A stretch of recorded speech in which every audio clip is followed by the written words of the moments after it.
Lucy Maud Montgomery's book about the coming-of-age of Anne of Green Gables has entertained youngsters for generations.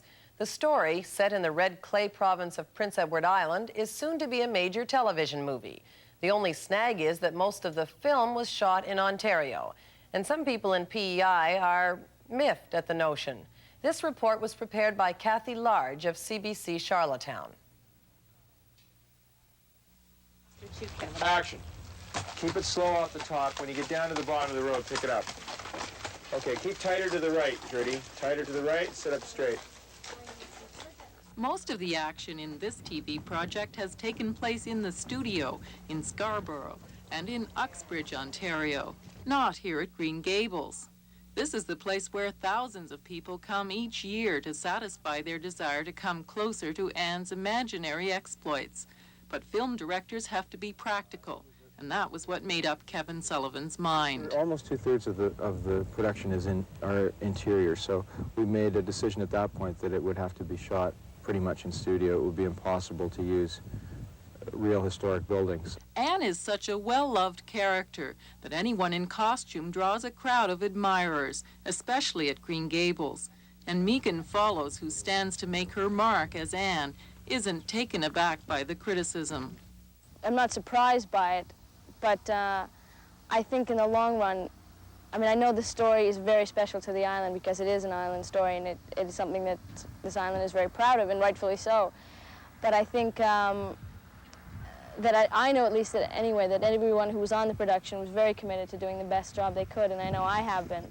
So I just, I hope we've done it some justice, and I think we have. We'll see in the long run. Oftentimes people don't understand what it is to do a film. It's a very complicated venture and not something that's done easily. Our location shooting today, even though it's a small unit, is complicated. We have to move from place to place. But I always throw out the examples of things like Dr. Zhivago, which was done in Spain in the middle of summer. It's not always what it appears to be, and one has to make a production decision as to where you're going to get the best sequences that will all fit together. Making a long-term shooting schedule like this work requires absolute attention to detail, and sometimes changes have to be made at the last minute. Was the last shot like this too? Where you switched over? No, it was like that? I was on this side because We've Gord always was been on this side. We've always been on this side. Like this Oh way. God, should we do one more? Just in I think we better, you better, just because we might really be screwed up in continuity. Let's do one more. Can you just turn it around, Bill? My bag is at my feet. It took 10 weeks of shooting in Ontario with a crew of 200 people, so the shoot here is small potatoes in comparison. But there will be an island sense of space in the two-hour programs. There are only a few shots left before Kevin Sullivan calls it a wrap.